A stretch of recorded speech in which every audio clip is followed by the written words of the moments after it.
Hello welcome back friends. അപ്പോൾ ഇന്ന് നമുക്കൊരു നൈറ്റി സ്റ്റിച്ച് ചെയ്യാം. അപ്പോൾ 290-ൻ്റെ നൈറ്റി ബിറ്റാണ് ഈ എടുത്തിട്ടുള്ളത്. സീം അലവൻസും കൂടി ചേർത്ത് 53 ഇഞ്ച് ഇറക്കം എടുത്തിട്ടുണ്ട്. ഇനി ഇവിടെ ഒരു കോളർ നെക്കാണ് കേട്ടോ വരുന്നത്. അപ്പോൾ അതുകൊണ്ട് തന്നെ ഷോൾഡറിൻ്റെ വിഡ്ത്ത് നോർമൽ എടുക്കുന്നതിനേക്കാളും 1/2 ഇഞ്ചും കൂടി കൂട്ടിയിട്ടാണ് എടുത്തിട്ടുള്ളത്.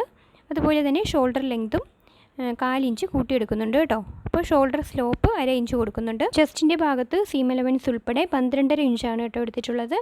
അപ്പോൾ ബാക്കി എ ലൈനായിട്ടാണ് വരുന്നത്. ബാക്കി മെഷർമെൻറ്റ്സ് എല്ലാം തന്നെ കൊടുത്ത ശേഷം കൂടി ജോയിൻ ചെയ്ത് കട്ട് ചെയ്തെടുക്കുക. സ്ലീവിന് 9 ഇഞ്ച് ലെങ്ത് കിട്ടുന്ന രീതിയിൽ സ്ലീവും കൂടി മാർക്ക് ചെയ്തെടുത്തിട്ടുണ്ട് കേട്ടോ. അപ്പോൾ ഇത് കട്ട് ചെയ്തെടുത്ത ശേഷം നമുക്ക് കോളർ ചെയ്യാം. ബാക്ക് പീസ് 1/2 ഇഞ്ച് കുഴിച്ച് ഇതുപോലെ ഒരു റൗണ്ട് ഷേപ്പ് കൊടുക്കുന്നുണ്ട്. 2.25 ഇഞ്ചാണ് നെക്കിൻ്റെ അകലം കൊടുത്തിട്ടുള്ളത്.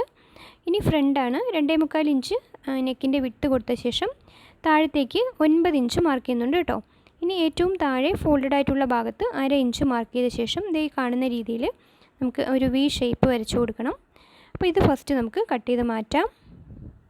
ശേഷം നമുക്ക് ഫ്രണ്ട് നെക്കും ബാക്ക് നെക്കും കൂടി ഷോൾഡർ ജോയിൻ ചെയ്ത് ഈ കാണുന്ന രീതിയിൽ എടുത്തിട്ടുണ്ട് കേട്ടോ. ഇനി നമുക്ക് കോളറിന് വേണ്ടി ഇതൊന്ന് മെഷർ ചെയ്യണം. അപ്പോൾ ഈ കാണുന്ന പോലെ നമുക്ക് ഒരു സൈഡിൽ നിന്നും അടുത്ത സൈഡ് വരെ എത്രയാണ് വേണ്ടതെന്ന് നോക്കാം. അപ്പോൾ ടോട്ടൽ നമ്മൾ മെഷർ ചെയ്ത് കഴിയുമ്പോൾ നമുക്ക് 27 ഇഞ്ചാണ് കേട്ടോ വരുന്നത്. ഒരു 2-3 ഇഞ്ച് എക്സ്ട്രാ കൂടി എടുക്കുന്നുണ്ട്. വീതി എടുക്കുന്നത് 3 ഇഞ്ചാണ്. അപ്പോൾ അത് ഇതുപോലെ രണ്ടാക്കി ഫോൾഡ് ചെയ്തെടുക്കുക. ശേഷം നമുക്ക് ആ ഒരു അരികുവശത്ത് ലേസ് കൂടി കൊടുക്കുന്നുണ്ട് കേട്ടോ. അപ്പോൾ അതുകൂടി കൊടുത്തെടുക്കണം. ഇനി നമുക്കിത് നൈറ്റിയിലേക്ക് വെച്ച് സ്റ്റിച്ച് ചെയ്യണം കേട്ടോ. അപ്പോൾ ലേസ് വെച്ച ആ ഒരു പോർഷൻ ഇതുപോലെ തുണിയിലേക്ക് ടച്ച് ചെയ്ത് നിൽക്കുന്ന രീതിയിൽ വെച്ച് കൊടുക്കുക. ശേഷം നമുക്ക് ആ ഒരു ഓപ്പൺ ആയിട്ടുള്ള പോർഷനില്ലേ അവിടെ വെച്ച് സ്റ്റിച്ച് ചെയ്ത് തുടങ്ങണം കേട്ടോ.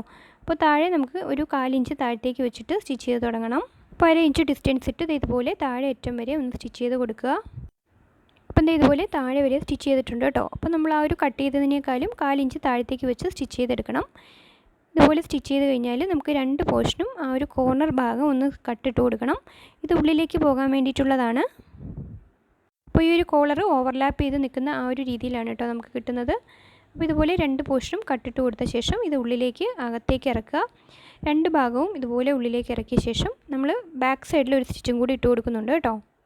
അപ്പോൾ ബാക്ക് സൈഡിൽ കോളറിൻ്റെ ആ 2 പീസും ഉണ്ടാവും. പിന്നെ നമുക്ക് ആ ഉള്ളിലേക്കുള്ള ആ നീളത്തിലുള്ള ഒരു പീസും ഉണ്ടാവും കേട്ടോ. അപ്പോൾ 3 പീസ് വെച്ച് ഇതുപോലെ ഒന്ന് സ്റ്റിച്ച് ചെയ്ത് കൊടുക്കണം. അപ്പോൾ നിങ്ങൾ സ്റ്റിച്ച് ചെയ്ത് കഴിയുമ്പോൾ നിങ്ങൾക്കിത് മനസ്സിലാകും. ശേഷം കോളർ ഒന്ന് പതിച്ചും കൂടി അടിച്ചു കൊടുക്കുന്നുണ്ടേ. ശേഷം നമ്മൾ ആ അരികുവശത്ത് ഒരു ലേസും കൂടി കൊടുക്കുന്നുണ്ട് കേട്ടോ. ഇനി നമുക്ക് ഫൈനലായിട്ടുള്ള ലുക്കും കൂടി ഒന്ന് കാണാം. അപ്പം ഇതാണ് കേട്ടോ ഫൈനലായിട്ടുള്ള ലുക്ക് വരുന്നത്.